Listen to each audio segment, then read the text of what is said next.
as business owners, it's our responsibility to pay our staff. It's not up to a customer to pay our staff. That's the co-owner of Folk Restaurant in Vancouver, which has adopted a no-tipping model. It's an idea many Canadians would like to see catch on as inflation drives up the cost of living and customers feel pressured to dole out bigger tips. Experts say the trend toward heftier gratuities has been going on for a while, but really took root during the pandemic when people felt sympathy for those in the hospitality industry. And now, though, some debit and credit machines are prompting tip amounts of 20%, even up to 30%. I am sure you have seen them. It is, of course, the conversation today with the Sunday Conversation panel. How much is too much to be asked to tip? And does Canada's tipping culture need to change? Joining me from Toronto is writer and Indigenous rights advocate Riley Yesno. In Hamilton, registered nurse Amie Archibald-Varley. And in Boston, Petros Kusmu, a fellow with the Harvard Business School. Good morning, everybody. Thank you for joining us on the program this morning. Appreciate it. All right, so of course, this is not a new conversation, but Amie, I'd like to start with you. Frustration around tipflation has been growing, certainly, but does it feel like we're at a breaking point, a tipping point, some might say, where something has to change? Yeah, I absolutely think so. I think, we've all seen the rising price of food costs and things like that.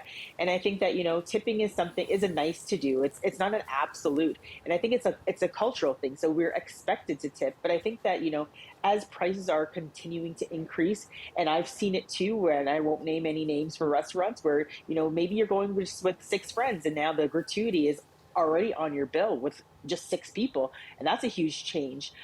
We need to start thinking about a little bit more better strategies in terms of tipping. Maybe they should be ensuring that their employees are paid better. Well, and on that point, Petros, I want to go over to you now, because the fact does kind of remain that our tipping culture supports and sustains employees who many say are not properly compensated. Talk to us a little bit about how tipping in North America all started.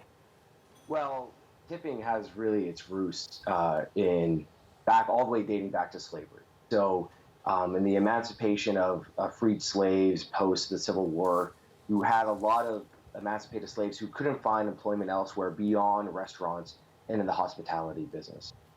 In those industries, they would say, look, you could work for us and whatnot, but we're not going to give you a wage. What we're going to do is your wage is essentially going to just be relying on the gratuity of patrons who come and visit our business and tip you. So effectively, for these freed and former slaves, you have their wages just being entirely based on tips. And if you look back at our system today, it's really interesting to see some of those ties where we have within our provinces laws that enable people in the hospitality business to earn less than a minimum wage than pretty much every other industry. So these connections are really important to make, because it makes you think, whose labor are we valuing and who's not, and why is that the case? Great point. Hey, Riley, you worked in the service industry collecting tips yourself. What do you think of this conversation of people saying that they're fried when it comes to tipping? Yeah, I mean, as somebody who's living also in this economy too, I understand for sure that everything is expensive, that going out to eat is expensive, and it's becoming more and more untenable. At the same time, though, one of the logics that I often hear for people in saying, I will be not tipping, is that, it's like I'm going to kind of show that I shouldn't have to be. But actually, when if your form of protest is just not tipping people, you're not showing corporate execs anything. You're not showing CEOs anything. All you're doing is making it harder in this current structure for those people who work in the service industry to pay their bills. And so what the solution is, I don't think, is not necessarily just stopping tipping people, but it's to support unionization efforts. It's to make a stance to those big corporate execs that they need to be paying their employees better living wages. And so I think that, yes, there's certainly a problem going on here and it hurts everybody, but the solution, I think, is obscure for a lot of folks. Yeah, and I want to pick up on that point because, of course, some businesses are deciding to do just that, pay their employees more and have the customer have that reflected on the price. Now, Amie, I want to go over to you. Do you think that this will remain the exception or could it become the rule? I'm not too sure. I hope that it actually becomes the rule where we're actually paying people what they deserve. Again, like the previous guest that was saying, we know the history behind it, and we should just make sure that we're valuing the people in these industries because they are providing a service. I remember when I actually was getting into my early career and thinking about what job I want to go to, the reason I didn't choose the restaurant industry was solely because when I looked at the difference in wages, they were too low. And I'm talking about like back in the 90s when we were looking at, $6.25 an hour and sometimes lower in some places. So it's really about paying people what they're worth. And again, looking at the industry that it can be there in terms, there are a lot of women working in this industry.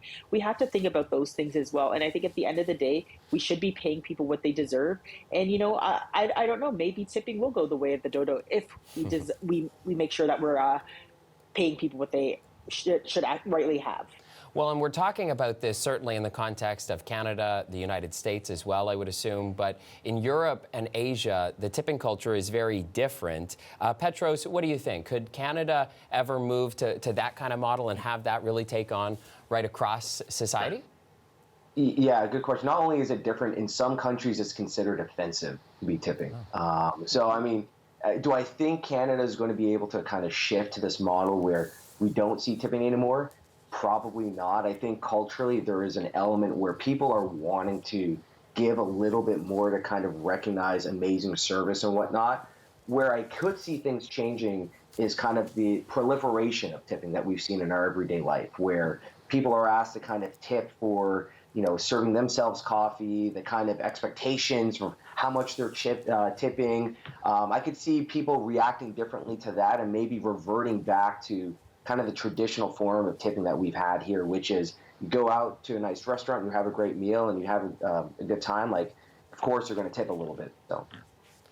And Riley, I want to go back to you because earlier you were talking about what businesses, what governments, unions, what that kind of side of things could do. You talked a little bit about how people shouldn't just stop tipping and the effects that could have. But what would your advice be, Riley, for people out there who are kind of sitting back, feeling like this is all a bit much for them, and they don't want to do what you were saying earlier? What should they be thinking about? What should they be doing?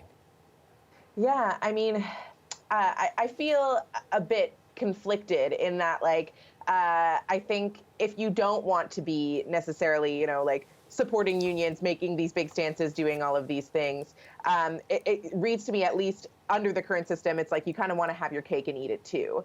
And so I think that what is more important is maybe then being more selective about how and where you're choosing to tip. So, for example, support smaller businesses who might actually be having a hard time making ends meet, as opposed to massive corporations who can and should already be paying their employees that much.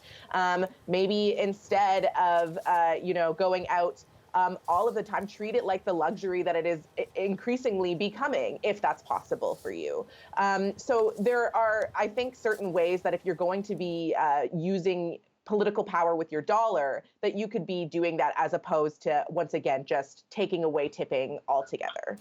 Great advice there, Riley. And all of you, thank you so much for joining me on the program this morning for the conversation panel. I appreciate it. Thank you. Thanks. And writer and Indigenous rights advocate Riley Yesno, registered nurse Amie Archibald-Varley, and Petros Kusmu, a fellow at the Harvard Business School. You're looking for trouble? You came to the right place. You're looking for trouble? Just look right in my face. Lots of people tipping their hats to this guy, at least. Austin Butler has been racking up the awards for his role in the biopic Elvis, and tonight he could potentially be adding another trophy to his mantle. He is up for Outstanding Performance by a Male Actor in a Leading Role at the SAG Awards. And when it comes to his portrayal of the King of Rock and Roll, how about you be the judge? Here's a bit more of him singing Trouble. I'm Chris Glover, and you're watching CBC News Network. So don't you mess around with me.